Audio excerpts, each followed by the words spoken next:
So anyway, what we're looking at here is the depopulation plan of God. And how close is that rider on the fourth horse? And the key to understanding the rider on the fourth horse is pestilence. So God's depopulation plan is during the Great Tribulation hour. 50% of the earth will be depopulated during the first four horses and the sixth trumpet, if you calculate that 50%.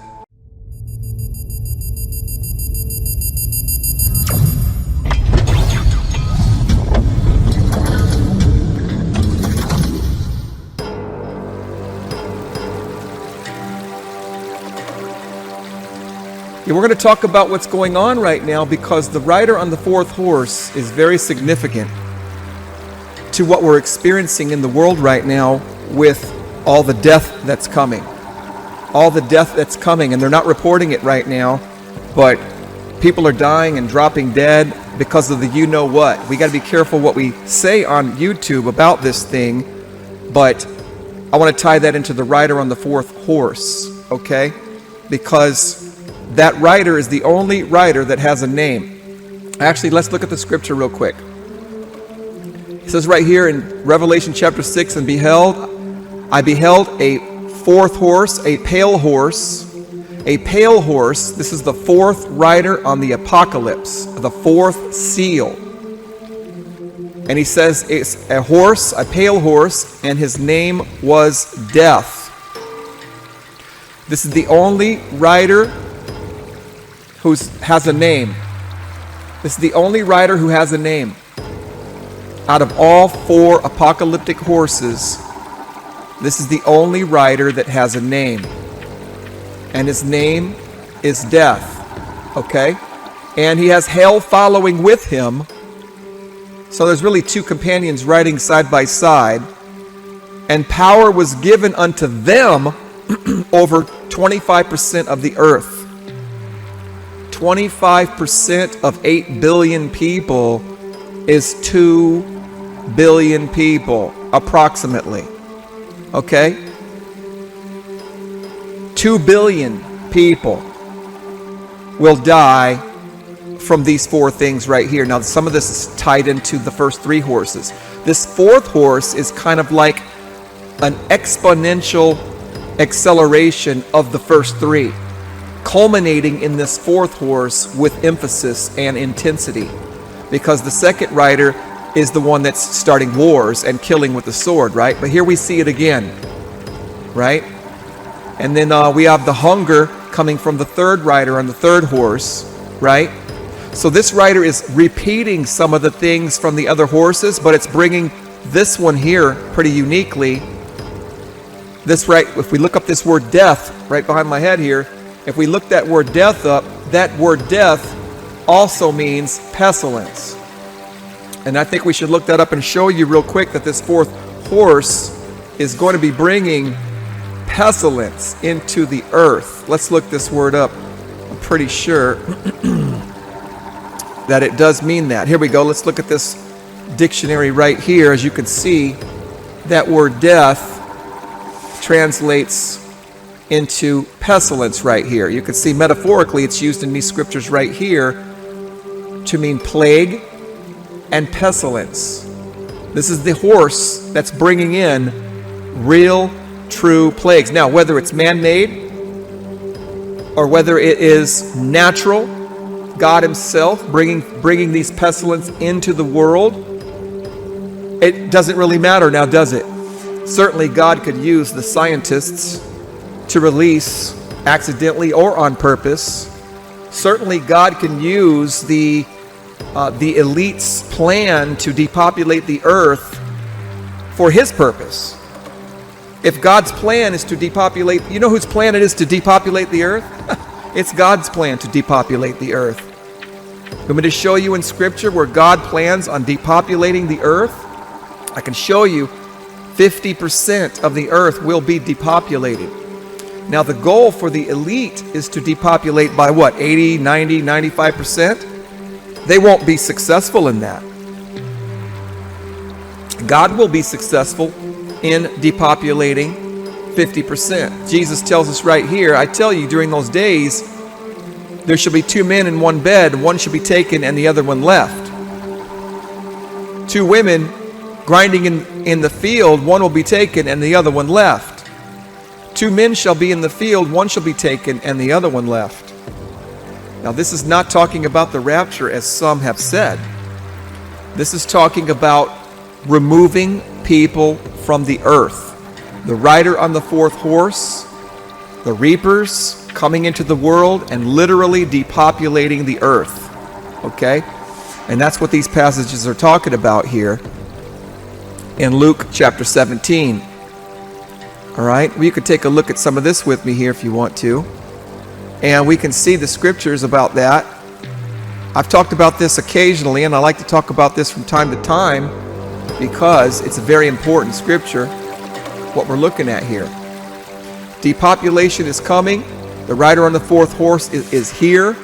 He may not be fully developed yet, but he's certainly riding in our lifetime right now. I've never really pointed out the 4th horse until 2020. The year 2020 was the year I saw this rider coming upon our nation and around the world, with the lockdowns, with the starvation, with the depopulation plan, with the plagues, with the V-shots and the jabs and all this stuff coming in and what it's doing to people. You can really see that that's tied into the rider on the 4th horse. Let's get back to read that real quick. The rider on the 4th horse, his name is Death, and he's bringing death. And hell follows with him. And one of the ways he's going to be killing is with pestilence. That's what this word death right here means. I just looked it up and showed you. With death, that's with pestilence. All right? And with the beast of the earth, that could also be tied into literally the viruses and mutations and different things that come from animals that infect human beings. That certainly could be part of that, right? So we see the rider on the 4th horse, the only rider who has a name. His name is Death. And he's bringing with him an intensity to kill with the sword, to kill with hunger, to kill with pestilence, and with the beast of the earth. And this is the 4 ways he's going to take 25% of the earth. Billions of people will die from this horse. Okay? And we're experiencing that. We're going to be experiencing that more and more in the near future, in the very, very near future. Okay? So let's take a look at some of these scriptures I have here. We believe that what we're experiencing with all of these, I can't really say these words on YouTube, but the needles and the whole FDA and the whole thing that's going on with the shots and the whole thing that's going on with the jabs and the whole thing that's going on with all of that secrecy and all those things going on, you can hardly talk about it here on YouTube without getting a strike on your channel. You got to be careful not to say certain things.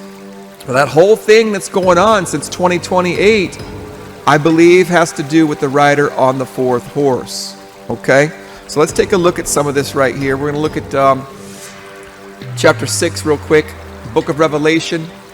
We're going to take a look at some of this stuff going on here. We're going to see where we're at. Where are we at in this whole thing?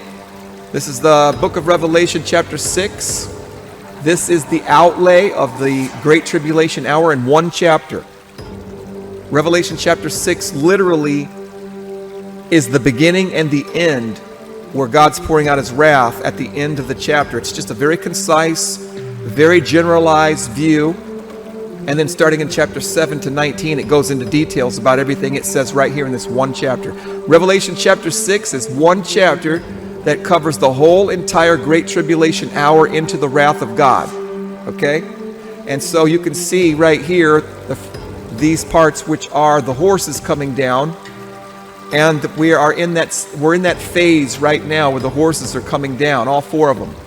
1, 2, 3, 4. Right here, we're starting to see a pickup of pestilence, and we're going to see a lot of death coming in. Probably going to see the life expectancy drop. I think they said it has dropped for the first time in America. I may be wrong about that. You might want to double check, but we're going to see people dying. and not living as long, and more people dying around the world coming into play here, okay? So we have that. And then once we see the rider on the fourth horse coming in, we're going to be seeing a lot of death, and a lot of wars, and a lot of that, and then we're going to see the Antichrist come on the scene right about here.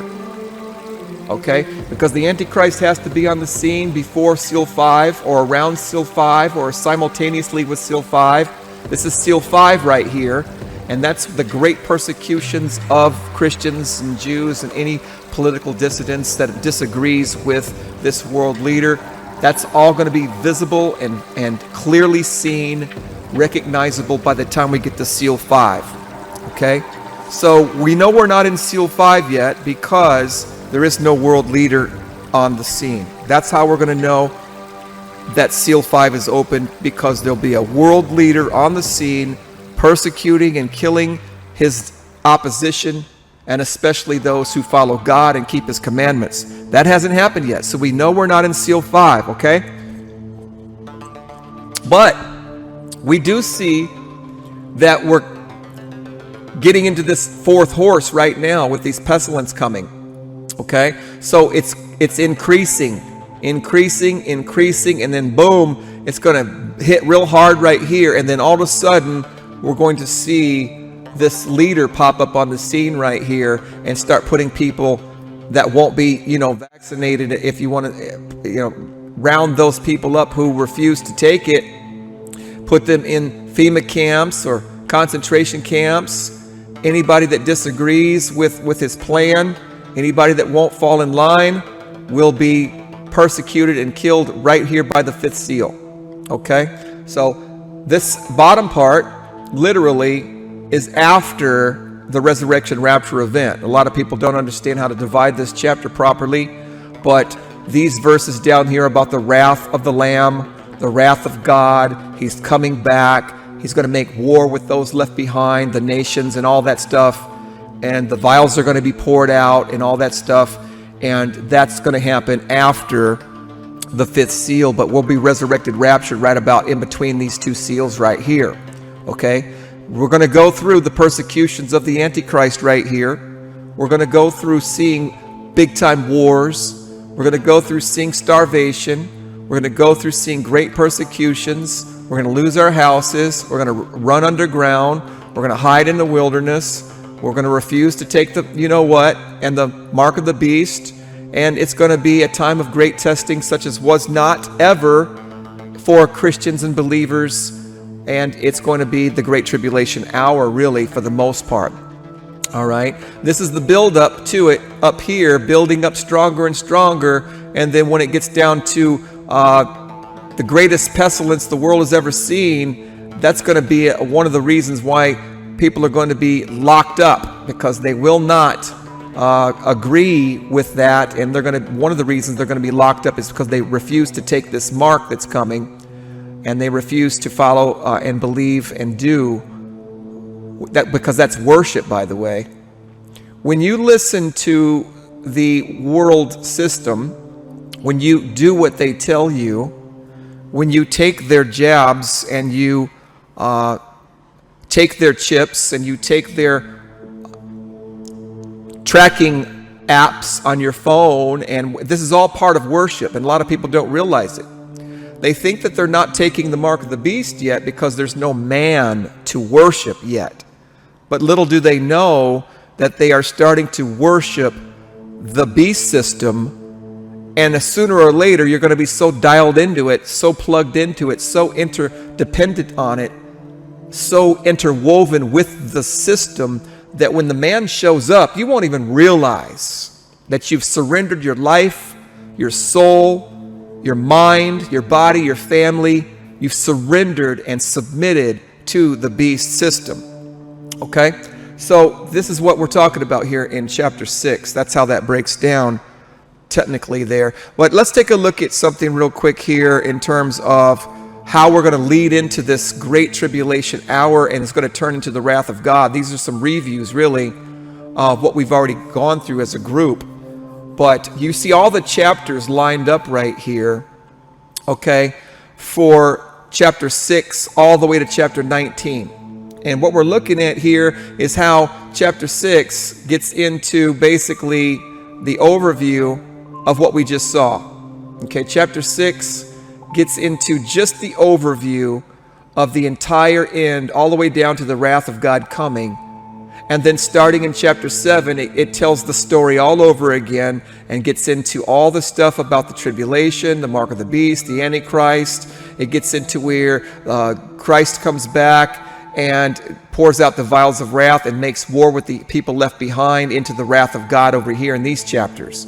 Okay? But that's all talked about in chapter 6. If you could read it, if you know how to read it and discern it and understand what it's saying, it's giving you the overview. Okay? So chapter 6 is the big overview of what these other chapters are going to talk about in detail. All right? So what we see here is chapter 6 coming as an overview in the book of Revelation, and we're trying to figure out where are we at in this chapter, where are we at right now, and we understand that there's got to be the beginning of sorrows first. Okay, that's going to be the apocalyptic horses. How long did they take to get here? We really don't know. We can guess. When did they start riding? We don't really know. We can guess. But there's a beginning of sorrows, Jesus said, before the great tribulation hour. So we can assume that these beginning of sorrows, we're definitely in these beginning of sorrows, and we know these writers are writing upon us. I mean, any day the world leader can show up. Any day they can make laws in this country to come after your guns. Any day. Any day they can say, whoever doesn't take the vaccine, we're going to put into quarantine camps. Any day they can say that. Any day. Any day they can say that. Okay?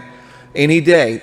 I mean, we're seeing people right now being forced to take the tracking device and prove on your app, prove on your phone, prove that you've been vaccinated. You got to prove it now in some places around the country to go into restaurants. It's going to expand. You won't be able to travel across the borders from state to state. And there'll be some holdout states. There'll be some states that are resisting. But when you got the whole world, when you got the whole nation, even Texas and Florida will eventually crack and give in. Somebody will be assassinated or something's going to take place. We don't want anybody to die. We don't want anybody to get killed. We're just saying it's probable that the resistance will be taken out. It's highly likely, and it's prophetic. So it's just a matter of time before all states and every province in America gives in to this world system. So we know we're in the beginning of sorrows right now. We know that. And when the fourth seal gets down here into the fifth seal, we're going to be heading into the Great Tribulation. Okay? We're heading into the Great Tribulation hour, which is 3.5 year period. A 3.5 year period like no other in the world. 3.5 years the Antichrist will rule and reign. 3.5 years he's going to force a mark. 3.5 years he's going to have power over every kindred, tongue, and nation in the world. And why 3.5 years? Well, Jesus had a ministry for 3.5 years. Jesus' ministry was 3.5 years. Jesus was on the earth doing God's work for 3.5 years, revealing salvation and pouring out His Spirit and telling us how to be born again and teaching us about worship and how to be saved and the kingdom of heaven. And the Antichrist is going to be doing the exact opposite for 3.5 years, talking about his kingdom and how to come into his name and to worship him. Except you won't be saved, you will be destroyed. So the Great Tribulation hour is coming in. By the time seal 5 gets here, we will definitely be in the Great Tribulation hour. Seal 5 is the end for Christians. After the Great Tribulation, Jesus says, I will gather you into the clouds before the wrath. And seal 6 is the wrath of God. That's only for the nations left behind and not for those who are following God and believing in God. All right, somewhere in between seal 4 and seal 5 we're in between these seals right now. We have not got to seal 5 yet.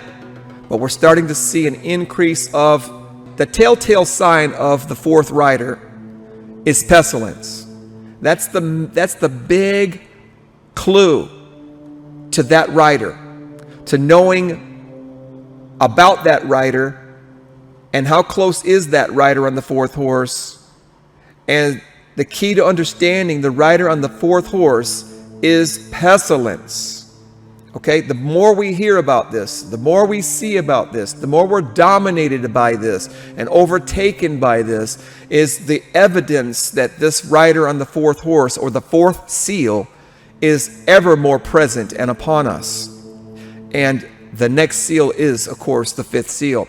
The fifth seal is the great persecutions of all believers and the people of God, and that's what we're going to see very soon, I believe. Very, very soon we're going to see that. Okay? But we're not going to be here for the sixth seal. So anyway, what we're looking at here is the depopulation plan of God.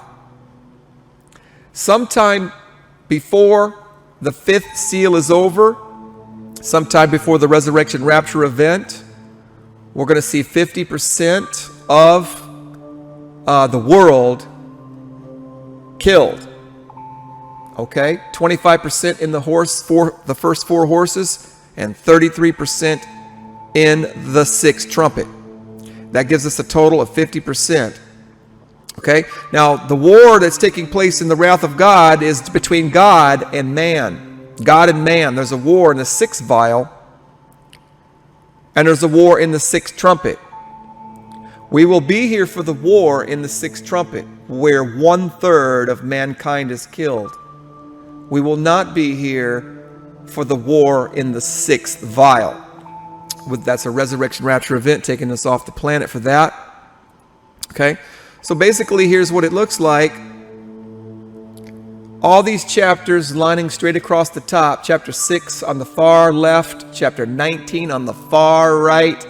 Chapter 19, Christ coming back on a white horse to kill all the people who are fighting against him. There'll be people underground who live through the wrath, who come into the new millennium and repopulate the earth. We're not talking about that right now. We're talking about the big picture from chapter 6 to chapter 19. Some of these chapters interrelate and crisscross information and repeat information, so it's not completely chronological. Sometimes it goes back in time and duplicates the same information, but gives you a different perspective on the same time period, and that can confuse people. But once you're aware of that, it's not as hard to read as you think. All right, the chapters in blue are the chapters of Great Tribulation leading up to Revelation 14 right here. Revelation 14 is where we see the end of the Great Tribulation hour and the reapers sent into the world to gather together the righteous and to gather the wicked and this is the end, right? So what we're seeing right over here in the red chapters is just a repeat of information of what happens way down here in Revelation 14 when he sends his angels to gather the wicked. He's going to gather the wicked and throw them into the winepress of the wrath of God. But we read about it over here in these chapters when they make war against God. We actually read about the fall of Babylon in these chapters over here. You guys should be familiar with that if you studied the book of Revelation with us. You know how all this works and how all these pieces fit together. All right. So we're waiting on 50% of the world to die before we're gathered into the clouds. Let's take a look at real quick. You see the wrath coming down in seal 6 here. We see the wrath announced over here in chapter 11 because that's where the trumpet's blown to gather us. So we see in the book of Revelation how he's bringing the wrath here, right? But before it's completed, he tells us about the Antichrist and some of the things that are still happening in the tribulation. So we still have these chapters to go through before he goes right back into the wrath again on how he's sending the reapers into the world to separate the righteous and the wicked. So these three red boxes are all talking about the same time period, even though they're separated by all these chapters. Okay? The wrath that's talked about right here in the sixth seal is the wrath talked about when the seventh trumpet blows, is the wrath talked about when he sends his reapers to gather together the wicked people and throw them into the winepress of the wrath of God. It's just broken up into different chapters, talking about it in different chapters, talking about the same wrath of God here in different chapters. And then we read about it actually happening right here when God pours out the vials of wrath. In chapter 16, he pours out the vials of wrath, and that's still talking about the same wrath right over here. Right over here is when he pours out the vials of wrath. He doesn't pour out the vials of wrath until the trumpet blows and gets us off of there. The seventh trumpet blows, we come off the planet, resurrection, rapture, and that's why it's mentioning wrath here. Before he gets into all the wrath, he goes back and talks about the Antichrist a little bit right here in these chapters right here, and that's why they're still blue, because we're still going to be here during the Antichrist period. But then he wraps it all up in chapter 14, where we see some warnings, the finishing touches of the tribulation hour. Then it gets into the wrath, where he's going to be pouring out his angels into the world to come get them. So we see wrath mentioned here again. All right? And then there's a resurrection, rapture. And then the next thing you know, Revelation 15, we can see the people in heaven and looking down on the earth as the angels are coming down with the vials of wrath. Chapter 15 is where the angels are given the vials of wrath. Chapter 16 is where they're poured out. Chapter 17 are the two chapters that tell us what it looked like when Babylon fell. And chapter 19 is Christ coming back on a horse to kill all those people left behind. So you see, these are how all the areas of wrath right here that we already learned about a while back. So that's how that works. 50% of the people died during the Great Tribulation hour. We don't know how many people die, except the Bible says everyone, the remnant, are destroyed when he comes back on a horse. But not the people underground. He's only destroying the people that are making war with him. Not everybody's going to be making war with him. So God's depopulation plan is during the Great Tribulation hour. 50% of the earth will be depopulated during the first four horses and the sixth trumpet, if you calculate that 50%. And then whoever wants to fight with God when he comes back, those people will also be destroyed. I'm not sure how many that's going to be. The Bible doesn't tell us. So 50% are killed during the Great Tribulation time. Not here. We don't know how many people are killed during the wrath of God. All right, we have 7 chapters of tribulation and 6 chapters of wrath. And that's basically what we're looking at right here.